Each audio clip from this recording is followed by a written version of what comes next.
Hi అండి, అందరికీ నమస్కారం. నా పేరు Ramu. Welcome to Ramu farming centre. ఒకసారి ఈ తోట చూడండి.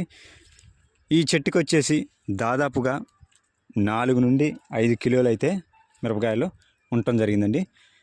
2 స్టెప్పులు కూడా రావటం జరిగింది. కింద ఒక స్టెప్పు, అలాగే పైన ఒక స్టెప్ అండి. పైన స్టెప్కే దాదాపుగా 2 కిలోలన్నర పైనే కాయలు అయితే ఉండటం జరిగింది. కాయ సైజు కూడా చూడండి ఎలా ఉందో, మంచి జంప్ అయితే ఉండటం జరిగింది. అలాగే కాపు కూడా దగ్గర కనుపు, చాలా చిక్కటి కనుపండి, చిక్కటి కాయ. అలాగే చెట్టు కూడా చూడండి ఎంత గ్రీనిష్గా ఉండటం జరిగిందో. దీనికి నల్లి అనేది కూడా పెద్దగా అటాక్ అయితే కాలేదండి, ఎందుకంటే ఈ వెరైటీ అనేది నల్లిని కూడా తట్టుకుంటుంది. అలాగే వైరస్ కూడా ఈ విత్తనానికి అయితే లేదండి. ఈ విత్తనం వచ్చేసి డుఫ్లోరా సీడ్ వాళ్ళది అగ్ని 3322 అనే విత్తనం అండి. ఈ విత్తనం అయితే మంచి వేసుకోదగ్గ విత్తనం అండి.